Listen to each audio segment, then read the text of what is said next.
Hi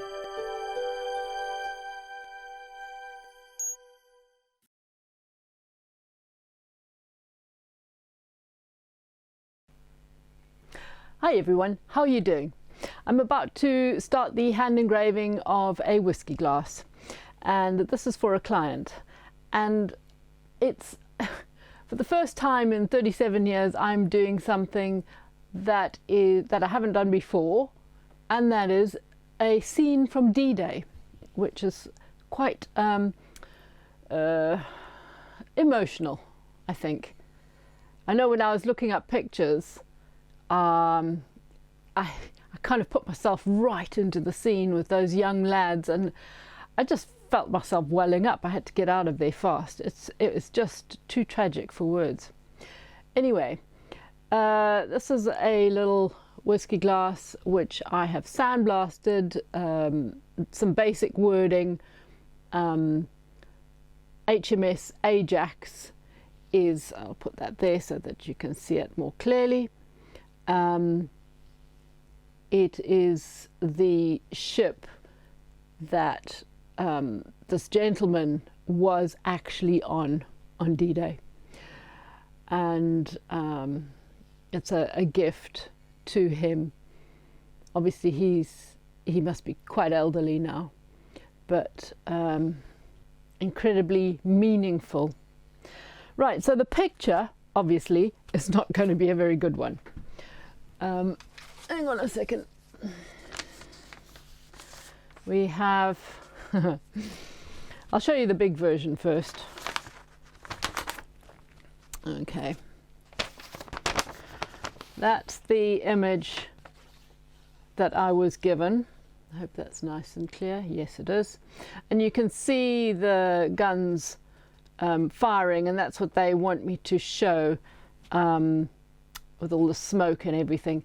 And the ship, I have enhanced it in Photoshop as much as I possibly can, because obviously there's not much detail.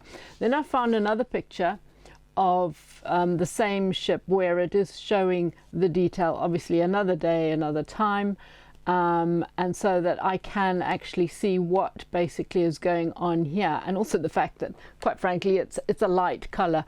It doesn't have to be this dark color.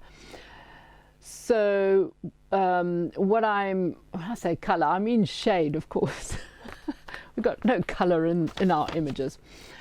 So what I had planned to do was the whole scene, as in the sea, the sky, so that I am able to show more realistically the smoke, which is slightly darker against the lighter sky, and the dark aspects of this ship.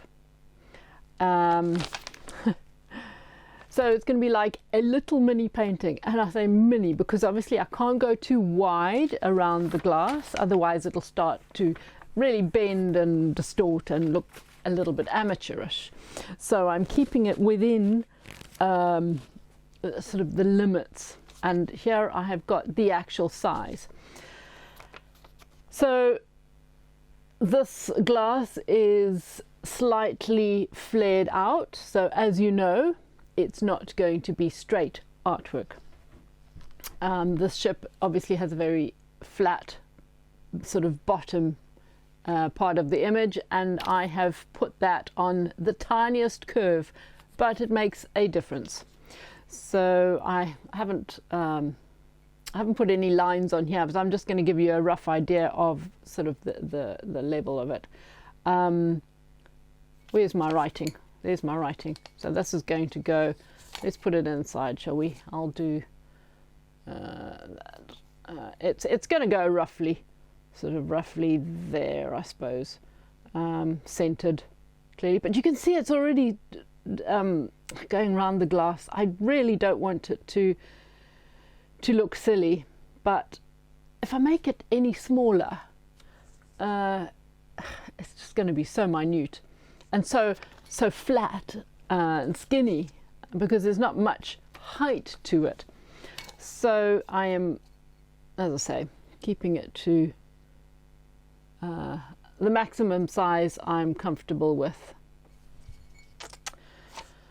Yeah, it's a tricky one really. Whether I do the sky as dark and then I can engrave these little details lighter, because you can see there's, let's show you with the bigger picture, these tiny little, whoops, these tiny little masts and things. I could make them white. I could make them light against, say, a darker sky. All these things I'm sort of, as I'm going along, I'm thinking about it. I don't really want to outline them with a white sky, sort of leaving them clear. That is a possibility. I could have done a bit of artwork and sandblasted this, but I didn't want to. I wanted it to be a hand engraved painting. We're painting with diamonds, and so because it's quite special. Gosh, I just don't know. I don't really know how I'm tackling this. we just gotta play it by ear, as it were, and see what happens. Yeah, I mean, if I'm not happy with one way of doing it, I will be able to sort of manipulate the shadings and turn it about and maybe make the masks lighter or darker. I might do a little bit of practice on a bit of scrap. There is always that opportunity. And if it is a complete disaster, I will get another glass and I will start again. I don't think it'll come to that. Anyway, right, so let's get started. Right, what I'm going to do is show you my usual really cheap rubbish glass that I have done a very, very quick practice idea of shading. Now, do you remember when we went straight through on a previous video, because this is such thin, listen to it, well now it's lost any kind of sound that it had because it's completely broken, but that's why I avoid the deadly thin glass that sounds like plastic when you tap it. And don't be fooled when it's thicker on the top. In fact, it's quite thick up here because it's still got that real blobby edge, but it immediately goes down to next to nothing. So anyway, it was just some rubbish glass I had, and I have been doing little practice things. It will be going in the bin because, as you can see, it is now completely cracked. But what it has done is shown me that in actual fact this idea will be all right, keeping the vessel light like the larger picture. The more modern version, well, it's not a more modern version, this version, where you can see the vessel is light. So this is facing that way, that one is facing this way. So anyhow, that doesn't matter. The main thing is I can see the vessel is light. So that's what we'll do. We'll keep the vessel light so that you can see it a bit clearer on this glass. And I have very, very roughly created a sky. Okay, I mean, when I say rough, I mean, I did it in about 3 seconds flat, just to get a feel. And I have used a white oak canvas very, very roughly. Now, for me, it happens to be a big one. Okay, you may or may not have the luxury of this beauty, but I cannot find them anymore. So you may only have the smaller ones, which will be a completely different effect because you're going to be working with more of a texture, which we don't really want a texture. But here is the clue. If you have got one of these, which is a rubber, a big, fat, quite harsh rubber, it makes this shading, this shade of engraving on the glass. So there's a hue, there is something there and so you can get away with even just that on its own. Now what I may well be doing, and I'm still thinking about it, is for me, because this is for a client, I may well be ever so lightly sandblasting the background, just so that it is a smoother finish, and then I can get working into it with the diamond stones and rubbers. Well, not diamonds in this case, because I'm not going to put diamonds into the sky. Then I used the white Arkansas to create the first little bit of lightness on the gun smoke, and then I've used a rubber just literally to check the tones, certainly not not quite the right shapes or anything like that, but just checking the tones so that it's visual and it's subtle. You can see that that is something coming out of these funny little guns that I did there. They're just little stripes, obviously. I used a very fine rat's tail to put in a bit of mast, and as you can see, that went straight through. Not straight through as in it cracked it straight away. And I don't even know if you can see the cracking on this video, but it is so skinny that even the crack looks thin, because usually the crack will show you the thickness of the glass, but it really is. And there's another one going right across there. And then when I tried to wash out the inside, because you couldn't see it so dirty, it cracked all the way around. So this will go straight into the bin when I'm quite finished looking at it. But the ship itself, I will mainly be using diamond, and just to keep it really simple and as clear as I can. And I think that is by far the best way of doing this, certainly not as I had maybe thought of keeping the masks dark, and that's just out of the question. That would be an absolute nightmare. This will be fine. So bye-bye glass, you're finished. You've served your purpose. Okay, and the rest of this video I will be doing a voiceover for. Okay, enjoy.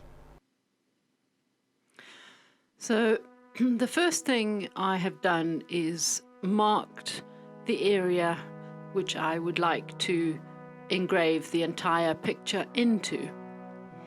I have taken, you can see the effect of the slope,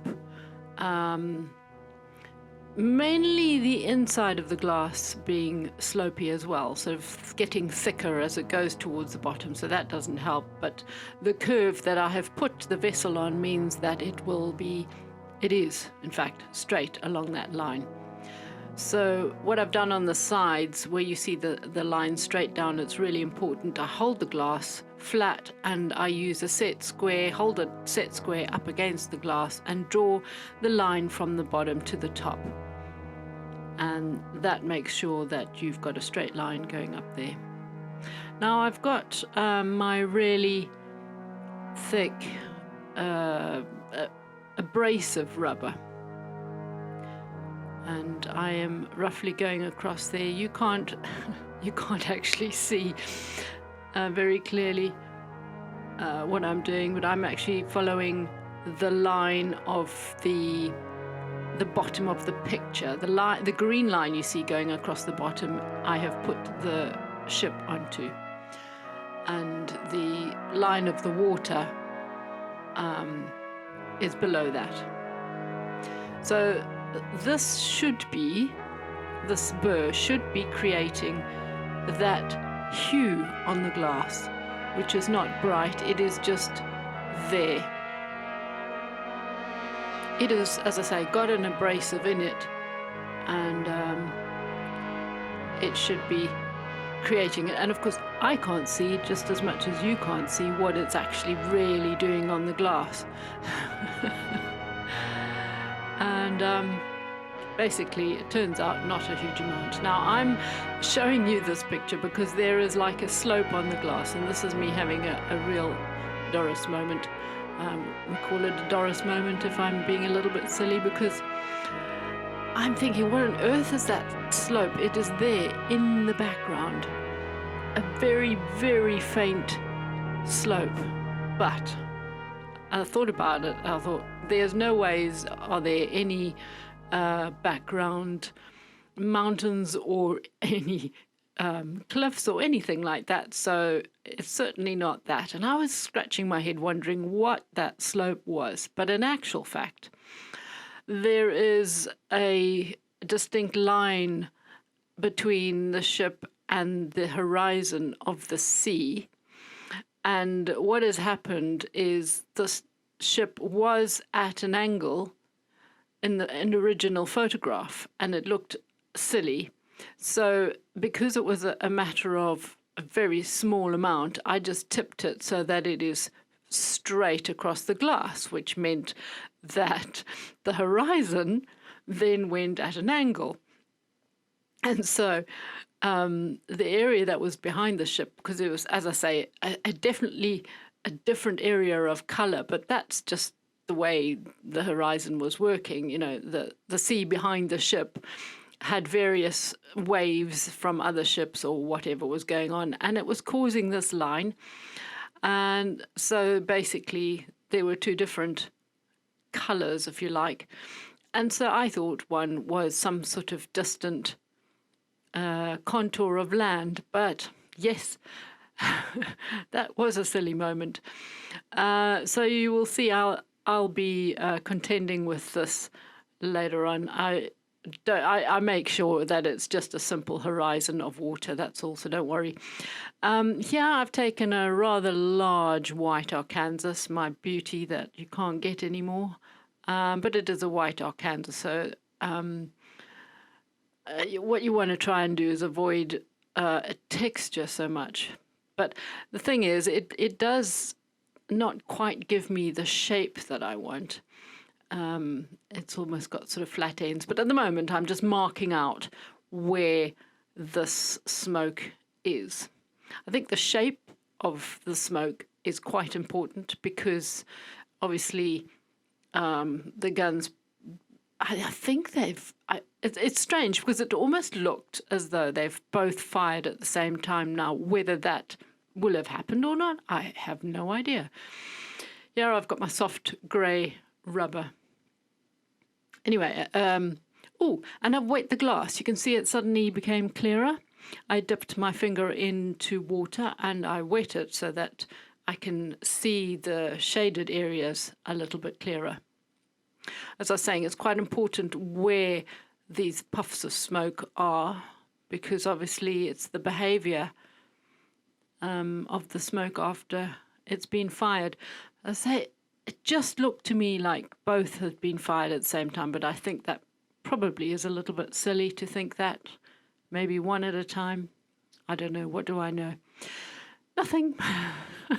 Anyway, here I have a greenstone, which I'm quickly taking the top off the rat's tail to take it back down to the diamond and give us some fresh diamonds to work with.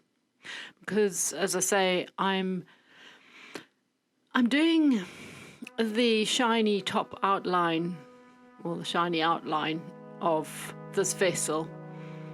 In the photograph there is sunlight on the various aspects of it, but it is so difficult to see what's going on, and I really don't want to make it up. Well, you can't just make it up. It's a funny old thing. The client was quite happy for me to simply include the basic outline of the vessel so that it is recognizable.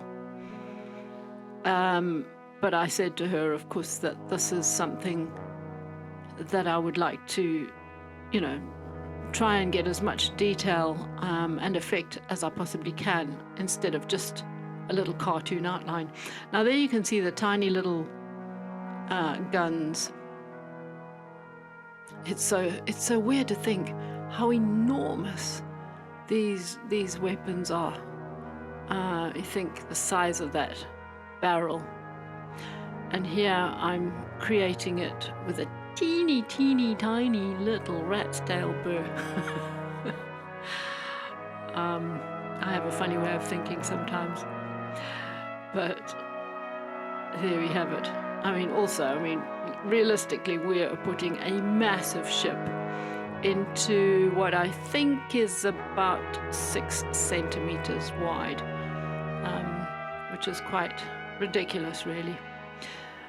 So just adding a few more little highlights. I have sped this film up ever so slightly because, while I was watching it, I thought how incredibly boring it is if you were to watch all my engraving at normal speed.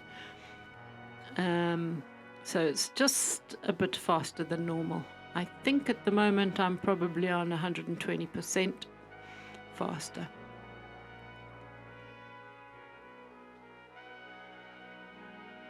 There's so much to think about, and as I'm engraving this, I'm still thinking, not sure if I'm doing this the right way around. There's so much. You see, you've got the light background and the dark smoke, but you need the light background to show up if you were doing darker masts, but I'm going to do the lighter masts. I've got masks on the brain. So because I'm doing a lighter mast, the sky will then have to be darker in that area. And I can't have a dark sky if I have got to have dark smoke. I don't know whether I really wanted light smoke, but, anyway, I will be going along. Actually, the smoke, quite frankly, probably is quite light. It's only because it's against it's only because it's against a light sky that it looks dark. It's just that phenomenon of light against dark, dark against light. Now, you will see this is pretty well offset, and that's because of the distance between the surface of the glass and the paper. So I am seeing it straight on, and you definitely are not. So don't worry about it. I am not going completely off. It is going along the correct line. It does look a bit strange. As I say, most of the time on this, I have no idea what I'm actually engraving. And so there are tiny, tiny little bits and bobs that will mean a lot to somebody. And so it's important that all these little things are there in the right place and roughly the right size.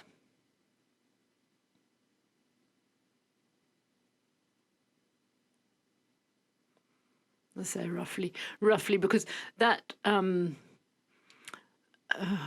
have no idea what the terminology is for these things, but the little line at an angle there will be very, very fine. So that one will not be the right size. I don't think I will have actually made that much finer. You will see that I'll do another one on the other mast. Actually, that one's quite thick when I look at it there in that picture. Just quite thick after all. So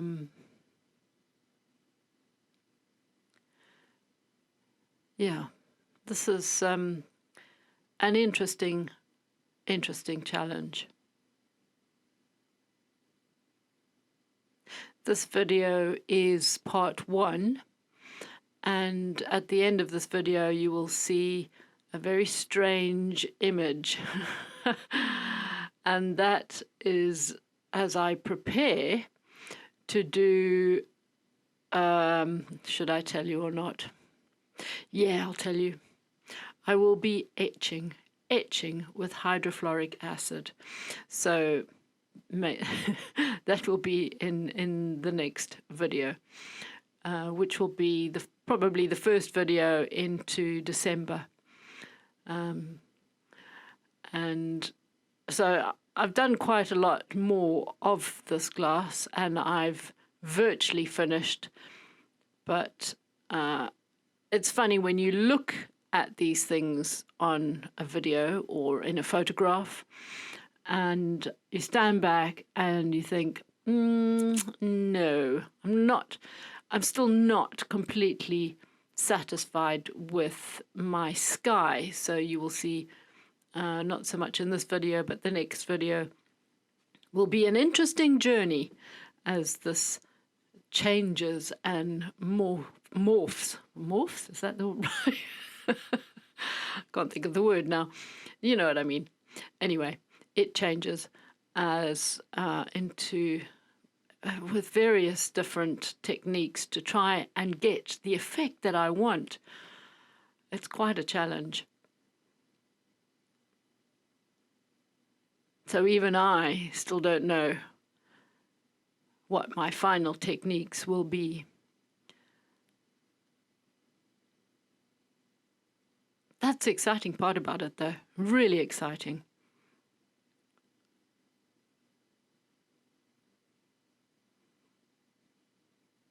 Now, of course, I had done the sandblasting earlier on before I started this, and the sandblasting of the lettering I decided to keep very simple, nothing flowy and frilly or anything like that, because of the subject. It's more somber. And this is a font called Aldine. I use it a lot. It's if you're into sandblasting at all, Aldine is a font that it has the characteristics and serifs that make people think it's official, like Times Roman. They love that, Times New Roman, but it's has a thickness that makes it more friendly for sandblasting. So the thinner parts of the letters are actually thick enough to show up really well in sandblasting, because Times New Roman, is that what it's called? Yeah, New Roman, I think. That the parts of the letters are far too thin, and it's just too extreme. Right, you can see the surface of the water is obviously not a dead straight line. It's slightly wavy, and that's quite important. Now I'm showing you in the picture, there's mark on it. Well, I think, what is that? But it's actually a scratch in the original photograph. But don't look at the white, the middle ship, because that's the other side of the ship. So I'm not going to copy any features from that side, because it is on the other side. And until I find a photograph of this ship facing the right way, I may, if I find a photograph, those features I just simply will not show.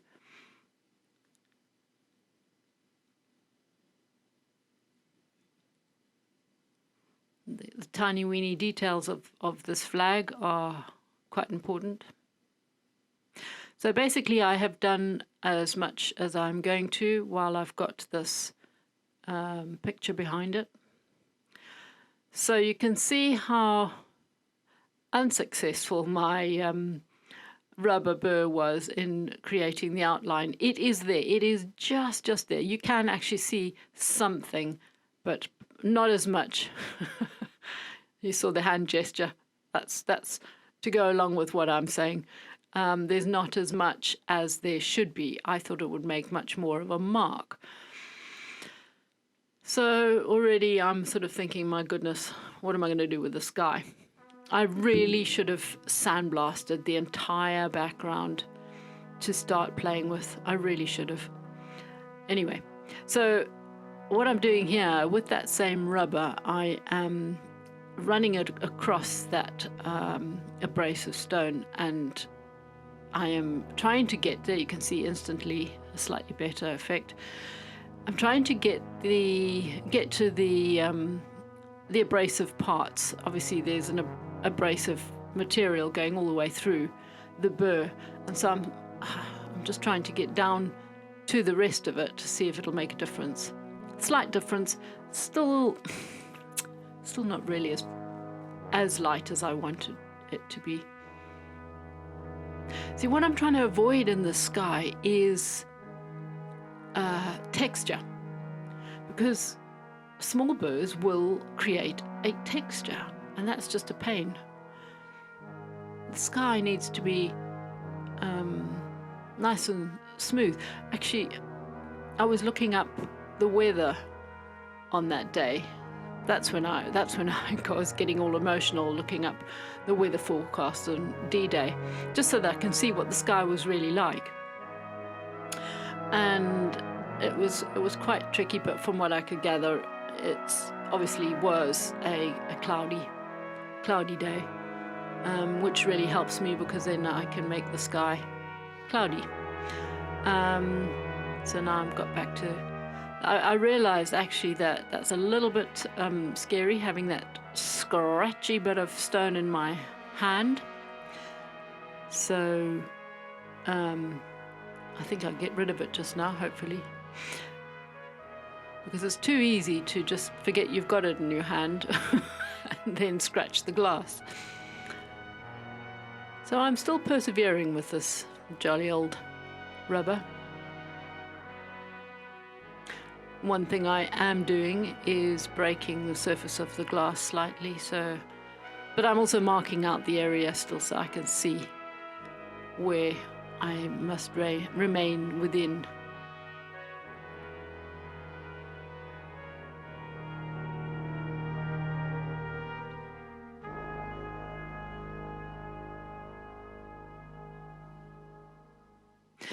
This burr is actually really useful if you are doing a subject that needs just something there, this little hue of some sort. If someone's smoking a cigarette or something and you've got this little waft of something coming up from the cigarette, that sort of thing. Oh, now you can see I've added in that funny horizon. I'm laughing at myself. What a twit. That really obviously needs to be perfectly horizontal. And yes, I do make it horizontal later on. Silly me. Right, so what have I got coming up next? Seem to be taking my time. Chat amongst yourselves. Obviously, I didn't edit this very well when I was putting it together. Right, so I have got myself a largish diamond, and I am just scribbling in this area. Not going deep. This is a surface engraving.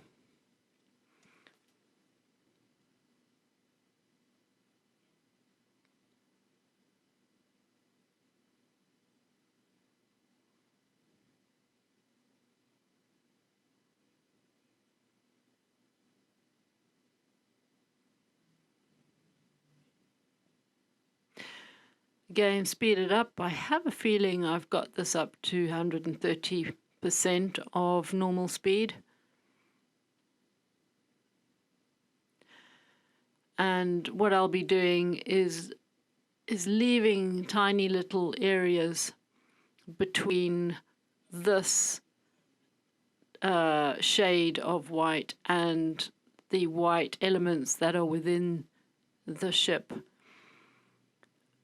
And then I kind of not blend them. Obviously, they need to stand out, but they will have half tones going on.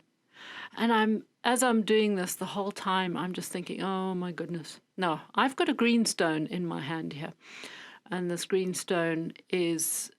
I always think of the green stone as it's the shade of sandblasting, so it's not quite as bright as a diamond. And it kind of smooths out the engraving a bit. I'm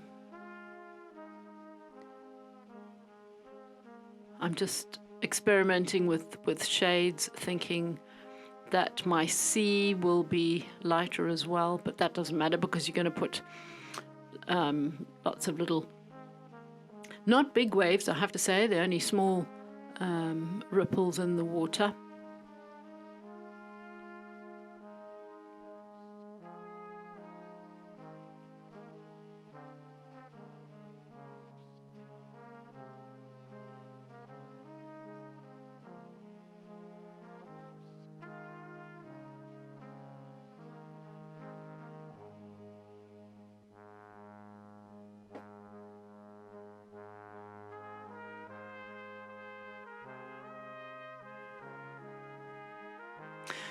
It's almost sort of effective having that gradation of shading going on. But there definitely needs to be a line, obviously, because there's the edge of the ship has got a pretty distinct line going across. In fact, 2 levels. It starts off higher and then it jumps down to a lower level where the guns are.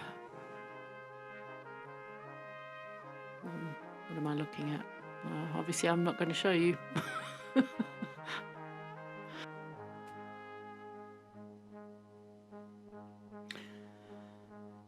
So the next video, as I say, will be an interesting one.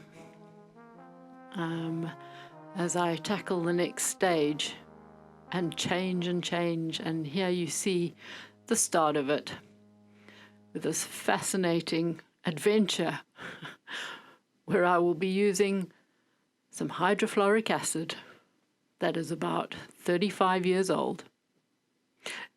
See you next time. Bye-bye.